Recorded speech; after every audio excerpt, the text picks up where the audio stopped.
ہماری کوشش یہی ہے کہ تمام اچھے لوگ ایک ہو جائے، جو کرپشن سے پاک ہے، نظریاتی کرپشن سے، مالی کرپشن سے، اخلاقی کرپشن سے پاک لوگ ہیں، وہ ایک ہو جائے۔ لیکن ہماری سیاست غلام ہے، اور جس طرح ہمارے ملک میں ایک طویل عرصے سے مسلح دہشت گردی ہے، اسی طرح ہمارے ملک میں سیاسی دہشت گرد ہے، اسی طرح ہمارے ملک میں معاشی دہشت گردی ہے۔ معاشی دہشت گردوں نے قوم کو لوٹ کر ورلڈ بینک اور IMF کا غلام بنایا۔ سیاسی دہشت گردوں نے وہی 200-300 خاندانیں ہیں جو کبھی ایک پارٹی میں، کبھی دوسرے پارٹی میں، کبھی آج ادھر بیٹھے ہیں، کل ادھر بیٹھے ہیں، اور بدقسمتی ہیں کہ پارٹیاں انہی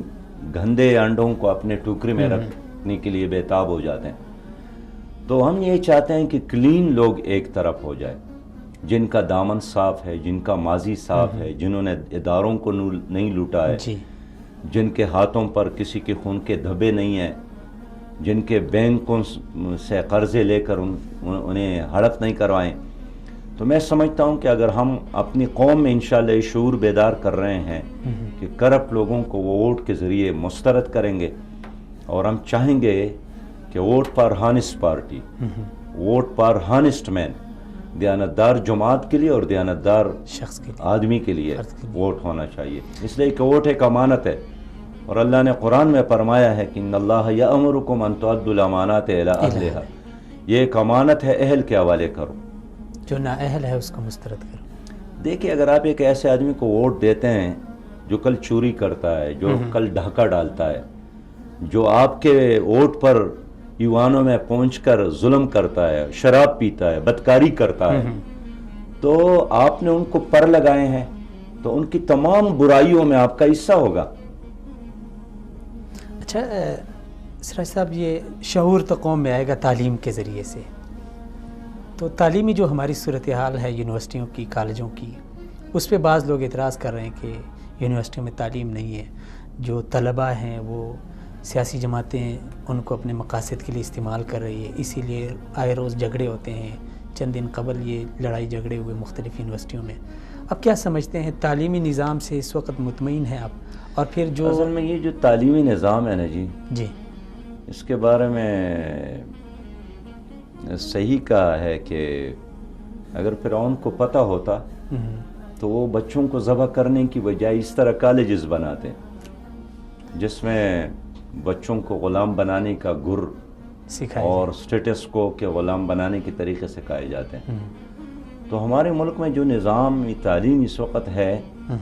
وہ مالدار اور غریب کی بنیاد پر تقسیم ہے۔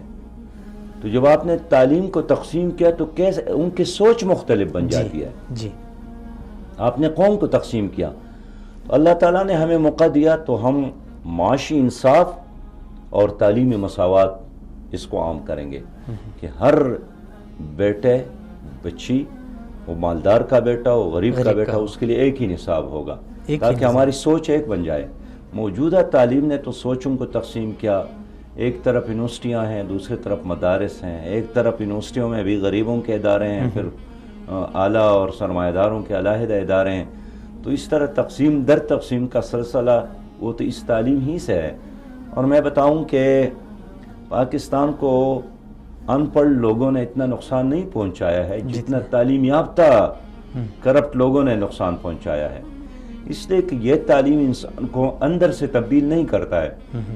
کچھ انگریزی ضرور سکھاتی ہیں، کچھ الفاظ ضرور یاد کرواتے ہیں،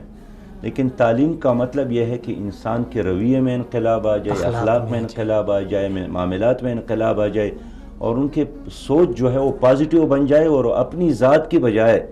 وہ انسانیت کے لیے، عالم اسلام کے لیے اور اپنے ملک کے لیے سوچنا شروع کر لے۔ اس وقت جو نظام تعلیم ہے وہ بالکل جس طرح ایک چڑیا دانے پر گرتی ہے نا جی، تو وہ دانے پر گرنے کا سبق تو ضرور دیتا ہے، لیکن شاہین کی طرح پرواز کرنے کا گر نہیں سکھاتا ہے۔